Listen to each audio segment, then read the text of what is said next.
Sige, tayo ay dumako sa pag-aaral ng salita ng Diyos. And tayo ay sandaling mo at manalangin.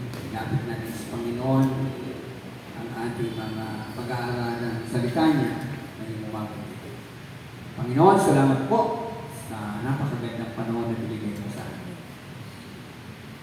Lord, hayaan mo rin, Lord, na aming maririnig, aming mapag-aaralan ay magkaroon ang bawat isa ng magandang pananaw despite, Lord, ng mga bagay, Lord, na hindi maganda namin napagdadaanan. Both, Lord, as a country, individually, and as a church. There are times, Lord, na talagang ikaw ay silent, but we can be assured, Lord, na ikaw ay in control.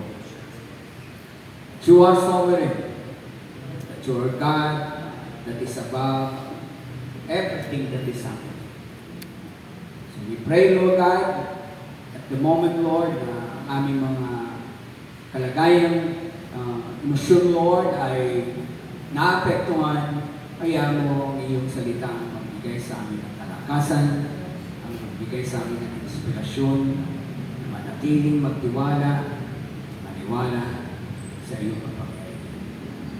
Kapanginoon ang siyang mahusap sa bawat isa sa amin ngayong umagang ito.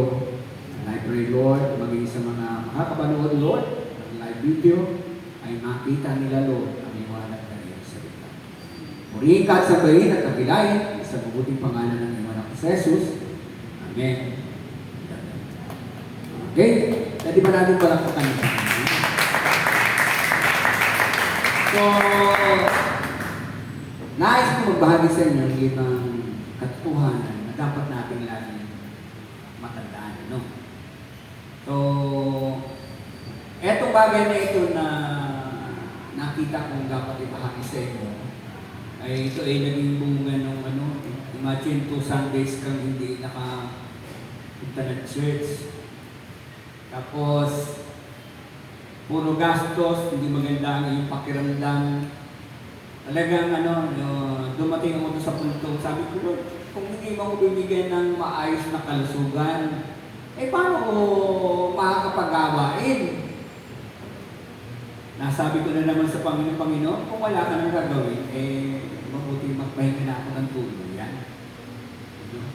Sabi ko, meron naman may iwan ng mga magtuturo. No? Kahit ako yung senior at may senior pa sa akin, may mga senior naman na may iwan na pwedeng mag-aral. Ayun yung damdamin ko nitong 2 linggong ito. Kasi frustrating, lumabas ako ng 1 beses lang. Ang dating, nabinat pa ako, lumabas ako ng 1 beses. Nagpunta ako ng San Jose del Monte, Bulacan. Talagang nadidepress ka, nadi-discourage ka, kasi wala kang magawa. At marami sa atin, kapag may panahon meron tayong pinoproblema, sa akin, naglaman, ako ay may dinaramdam lang. Talagang naramdaman ko yung hindi ako makapag-pray. Kahit ang bigat-bigat ng kalooban ko, wala akong masabi sa Panginoon.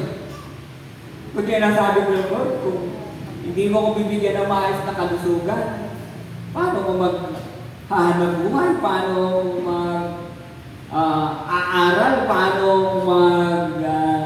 tuturo? Ang hirap, hindi ako makatulog sa gabi. Sa araw ako tulog.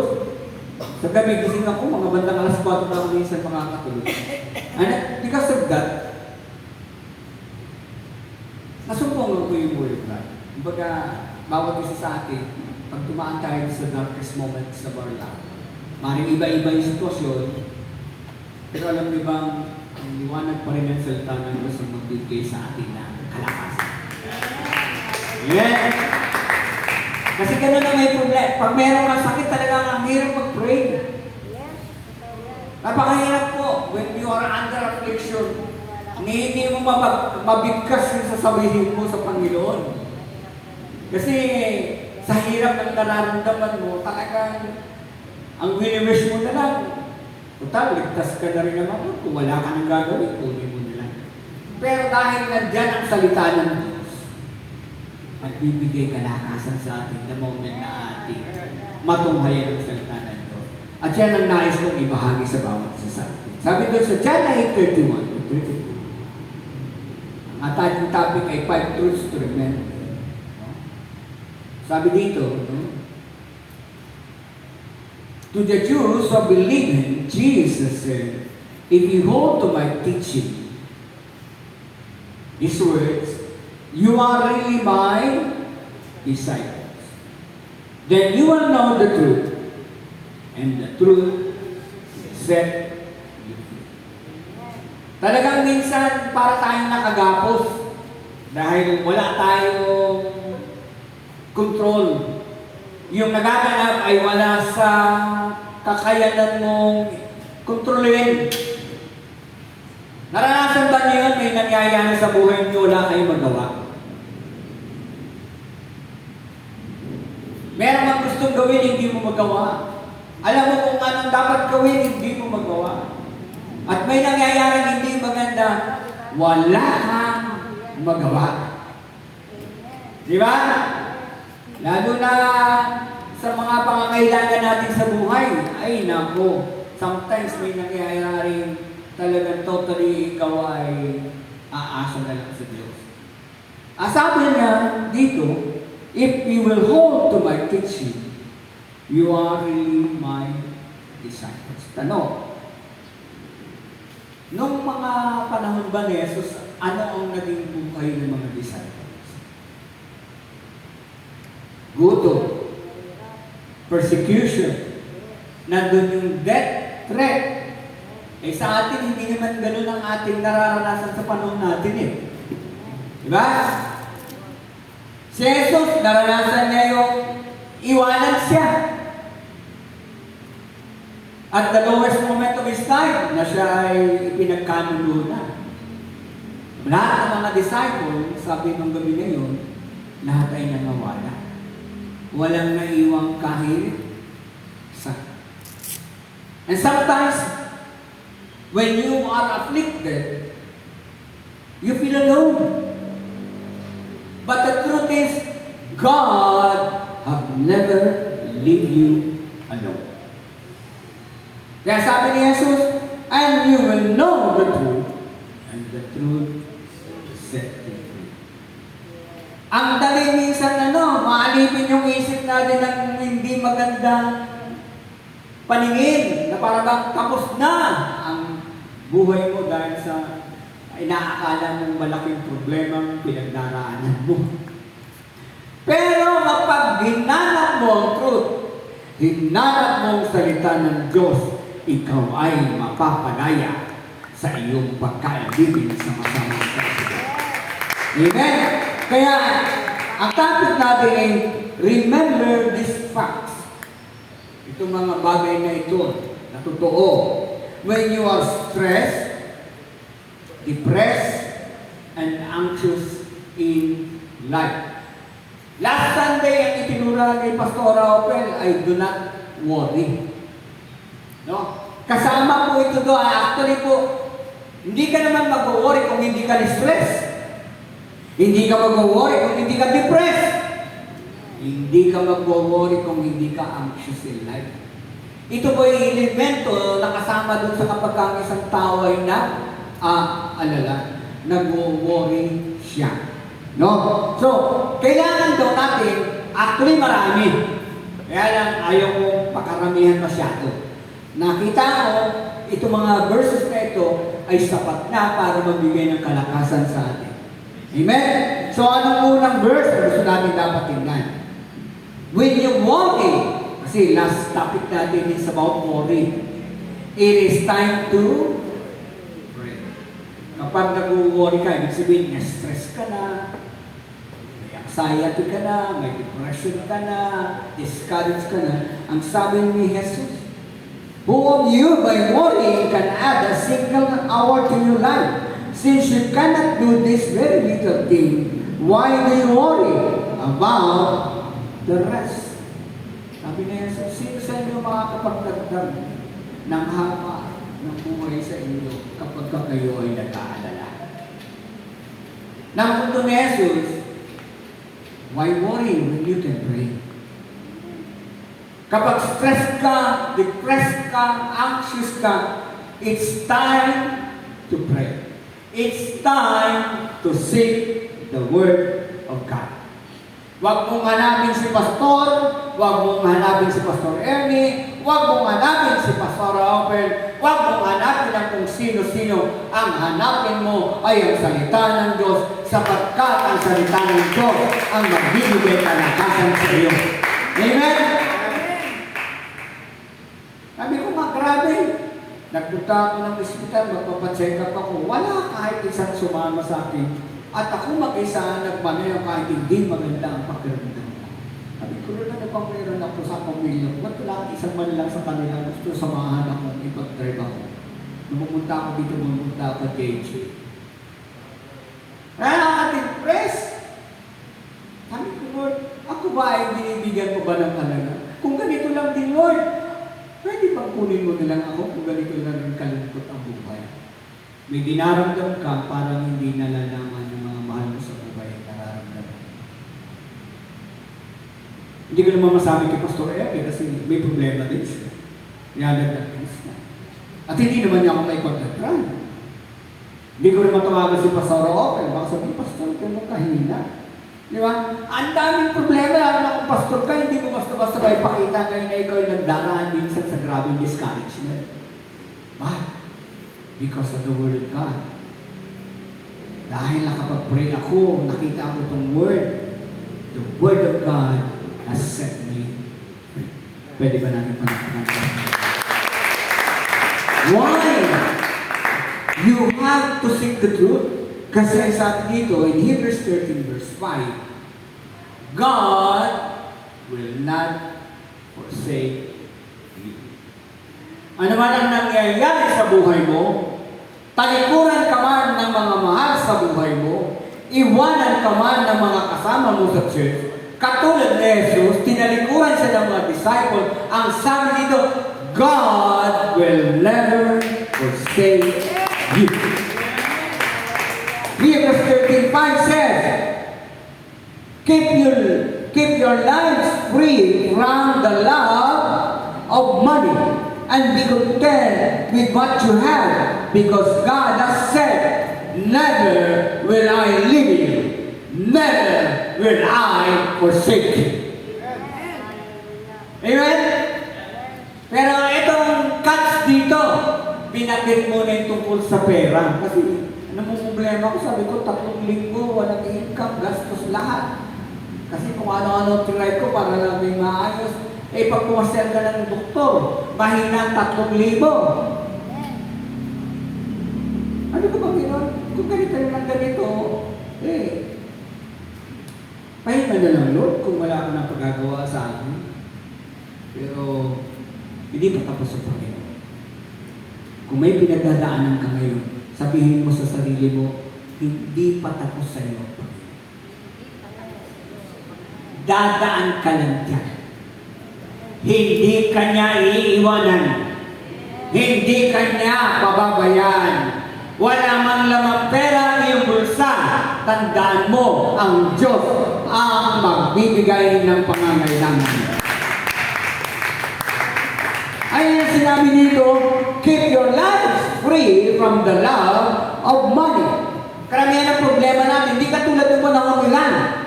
Ang problema nila yung kapag nangaral sila, pwede silang patayin, pwede silang ipakulong. Sa atin, ang karamihan ng problema natin, hindi ganoon. Ang problema natin, karamihan, pagka nawawala na tayo ng pera. Pero sabi ni Jesus, huwag mong titignan yan kahit wala kang pera, hindi kita iwanan. Hindi kita pababayaan. And truly, ang Panginoon talagang gumagamit ng mga instrumento. Akalain niyo may mga nagbibless. Hindi mo naman kwento na may problema ka. Basta may nakakaalala na lang at bigla na lang ang Gcash mo nagkakaroon ng laman. Hello? Amen? Kahit hindi ko, o hindi mo, kwento sa iba, ang Panginoon pwedeng mangusap sa taong pwede niyang gamitin, na ang kamay niya ay gamitin niya para pagpalain ka. Tulungan ka sa kalagayan mo, sapagkat sinabi niya, hindi ka niya pababayaan, hindi ka niya iiwanan kailanman. Amen? Kaya, huwag mong paniwalaan yung bumubulong-bulong sa isipan mo na wala na mangyayari sa buhay ko, wala akong pera, hindi na mapag-aaral ang mga anak ko, hindi kami makakabayad ng Judith at saka Bill ngayon. Diba? Pero sabi ng Panginoon, do not worry about mom, for I will never leave you. I will not forsake you. Pwede ba natin palakukan ng Panginoon? So, yun yung una natin dapat tandaan. Di kayo iwanan ng Diyos, di kayo pababayaan. Second, magtiwala ka sa Panginoon. Proverbs 3 verse 5 to 6. Trust in the Lord with all your heart, and lean not on your own understanding.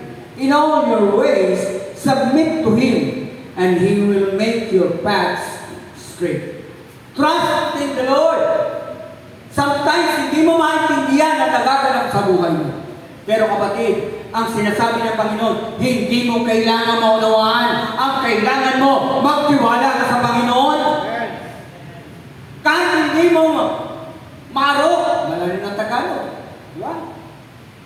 Hindi mo ngayon mag-decipher. Hindi mo mag-break. Ano ba ang nangyayari sa buhay mo? Bakit ganito? Bakit ganon? May mga tanong kang ganon. Hindi mo kailangan ang magduda. Hindi mo kailangan ang magtanong. Hindi mo kailangan ang maunawaan ng lahat ng bagay na nagaganap sa buhay mo. Ang tandaan mo, dahil sinabi ng Diyos sa Hebrews 13 verse 5, na hindi ka niya iiwanan, hindi ka niya pababayaan, magtiwala ka sa Kanya. Amen? As a pastor sa church, sometimes sinisip ko, Lord, ano bang maling ginagawa namin? Ba't nagkakaganito? Hindi ko maunawaan, Panginoon, na nagaganap. Pero, ang sabi ng Panginoon, magtiwala ka. Hindi mo kailangan lahat maunawaan. Yun yung bagay na nagbigay sa akin ng kalakas ng Panginoon. It is your church. It is your people. Ikaw nagsabi, ikaw magbibuild. At siya rin nagsabi that His kingdom will grow. So, hindi ko pala problema yun. Ang Panginoon ang dapat mamblema. Ang kailangan ko lang ay lagi magtiwala sa Kanyang mga salita. Amen? Ito gusto ko maintindihan nyo.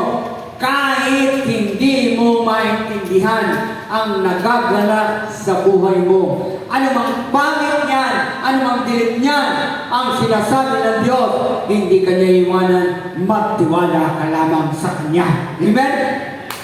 Hallelujah! Bakit daw? In Isaiah chapter 55, verse 8 and 9, God's thoughts and ways are better than ours. Ang kaisipan daw ng Diyos at ang Kanyang pamamaraan ay mas higit na mabuti kaysa sa ating paraan. Lagi kapag tayo ay may mga problemang pinagdaraanan, nag-iisip tayo ng kung ano-anong paraan. Eto kayang gagawin ko. Eto ang gagawin kong plano. Ang sabi ng Panginoon, trust in me. Ano sabi niya? In all your ways, submit to Him. Kaya sabi ng Isaiah, tandaan mo, ang paraan ng Diyos ay hindi katulad ng paraan. Ang isip niya ay higit na mas mataas kaysa sa isip. Your thoughts are not, my thoughts are not your thoughts. Kaya minsan, Panginoon, talaga ba ako yan ako? Bakit pinapabayaan mo magandang, masama ang nagaganap sa buhay ko? Pero sabi ng Panginoon, maaari lang masama, pero meron akong gustong gawing maganda. Maaaring tingin natin, etong dapat maganap, pero iba pala ang gusto ng Diyos na maganap sa buhay. Hindi naman pinangako ng Diyos na hindi tayo makakaranas ng mga problema. Pero pangako niya, sasamahan niya tayo. Hindi niya tayo pababayaan. At magtiwala lamang tayo sa Kanya sapagkat ang Kanyang kaisipan ay higit na mas mataas. Huwag mong iisipin. Kaiisip mo na kaiisip, parang wala ng solusyon. Sabi ng Diyos, sa isipan mo, walang solusyon. Pero sa isipan ko, napakaraming solusyon. At ang lahat ng imposible sa iyo ay lahat posible sa akin. Amen? Kaya sabi niya dito, for my thoughts are not your thoughts, neither are your ways. My ways declare the Lord. As the heavens are higher than the earth, so are my ways higher than your ways, and my thoughts higher than your thoughts. Pag imposible na sa isipan mo, ibig sabihin, ang Panginoon na ngayon ang merong kaisipang gagawin para ikaw ay makaranas ng Kanyang kabutihan. Amen? Tandaan natin, no, alam mo ang ginagawa ko. Alam niyo kung bakit minsan tayo nag-aalala? Bakit minsan yung mga bata, hindi sila ganun masyadong affected ng pag-aalala, ng stress, ng anxiety, ng depression. Bakit? Kasi meron silang pagtitiwala na kayang isolve ng kanilang mga magulang. Amen? Dapat kalilin tayo sa Panginoon. Pag hindi na natin kaya, tumigil ka na mag-worry. Tumigil ka na mag-isip. Tandaan mo, may tatay ka sa langit na ang kaisipan niya ay higit kaysa sa kaisipan mo. Ang pamamaraan niya ay mas mataas kaysa sa pamamaraan mo. Meaning, anong sinasabi ni Prophet Isaiah? Ang Diyos ay may kapangyarihan isolve ang lahat ng iyong mga problema. Pwede ba natin palakpakan ng Panginoon? In Jeremiah chapter 29, verse 11, trust God's plan. Kung meron siyang ways, meron siyang thoughts na mas mataas sa atin, ibig sabihin, may plano ang Diyos sa iyo. Dati hindi ko basta maintindihan, may pangit na nangyayari. Ang sasabihin ng iba, may plano ang Diyos. May naganap na hindi maganda. Sasabihin ng iba, may plano ang Diyos. Kaya pala sinasabi ng Diyos na may plano siya. Kasi nga, mas mataas ang kanyang kaisipan. Mas mataas ang kanyang pamamaraan kaysa sa atin. At kung meron siyang kaisipan para sa atin, meron siyang plano para sa atin. Kahit anong pangit na pinagdadaanan mo, tandaan mo, may magandang plano ang Diyos sa iyo. Amen? Kaya kung babasahin niyo ito, sa NIV version, for I know the plans I have for you, declares the Lord. Plans to prosper you and not to harm you. Plans to give you hope in the future. Pansinin ninyo, one verse lang, ilang beses binanggit yung salitang plan. O bilang, ilan? Sino may sagot? 3! Alam niyo ba sa Bible, pag inulit ni Jesus twice, seryoso ang Diyos na gawin. Itong bilang 2, 3 beses binanggit. Tandaan mo ngayon, ano man yung pinag-aalala mo, nagpapastress sa iyo, nagdudulot ng depression sa iyo, ng anxiety sa iyo, tandaan mo, may planong maganda ang Diyos para sa iyo. Amen? Kami dito, ano daw yung plans niya? Plans to prosper. Number 2. Ano ba? Plans not to harm. Ano ba? Plans to give you hope. Kaya kapatid, kung sinasabi mong wala na yata ang patutunguhan ng buhay ko, ang tagal ko ng graduate hanggang ngayon, wala pa rin akong trabaho. Hello?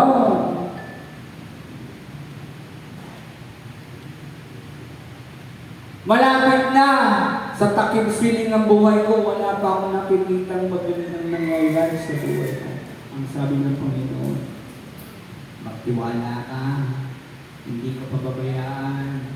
Ang paraan niya ay mas mataas, ang kaisipan niya ay mas mabuti kaysa sa atin. At ang sabi niya, may plano siya para sa iyo. What plan is that? Plan to prosper you.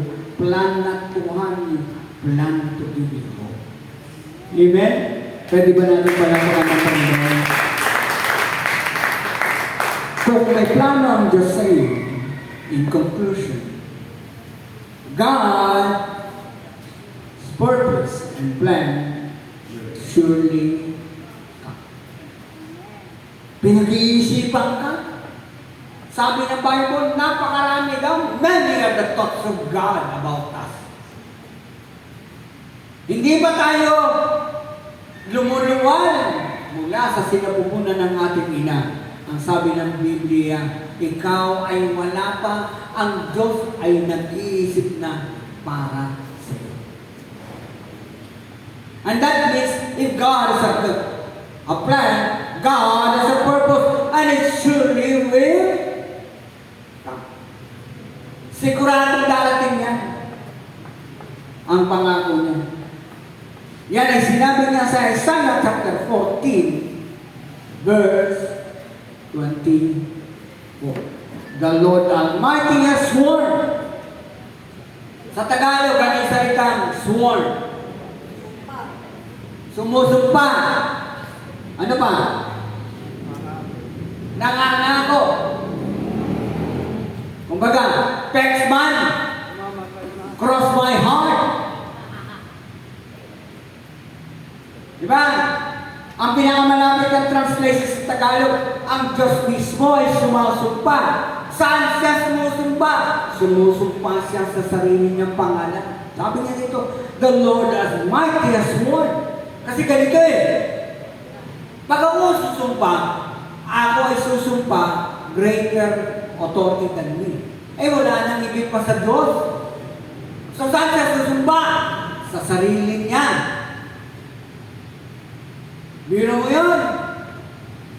Ganun pala daw ang nais ng Diyos sa atin. Sabi dito, the Lord Almighty has sworn, surely as I have planned, so it will be. And as I have purpose, so it will happen. And in Isaiah said, when the time is right, everything will come to pass. Pag ang panahon ay tama na at naruriyan na, lahat ay maganda. Ano man yung hinahangad natin, hinahanap natin sa ating pamilya, sa ating buhay, sa ating church. Ang sabi ng Panginoon, may purpose ako, may plan ako, nangangako ko, sumusumpa ako, as I have planned, it will be. It will come and it will happen. And He said, there is a right time, and when the time comes, makikita natin ang kabutihan at plano ng Diyos sa atin. Tayong lahat ay magko, tayong lahat. Hallelujah. Panginoon, salamat po sa iyong mga salita. In fact, Lord, napakarami pang mga talata, Panginoon, ang nagsasabi, Lord, hindi mo kami iiwanan, hindi mo kami pababayaan. Ikaw ang Diyos na may plano para sa amin. In fact, Lord, Many are your thoughts about us. Madami yung iniisip mo sa amin. Hindi ba man kami, Panginoon, nabubuhay sa mundo nito, nag-iisip ka na para sa amin. At ang sabi mo, Panginoon, may plano ka to prosper us. May plano ka, Panginoon, ingatan kami sa mga kapahamakan. At may plano ka, Panginoon, na kami ay iyong pagtagumpayan. Lord, kami iisa lamang ang dapat kami. Pagtiwala sa iyo. Kahit di namin maintindihan ang nagagawa. Paniwalaan namin. Hindi kami pababayaan. Hindi kami iiwanan mo. All the way, Lord. Kasama ka namin. Salamat po sa iyong mga sinta sa umaga nito. Pinapuri ka namin. Pinasasalamatan. Sa mabuting pangalan ng iyong anak sa Jesus.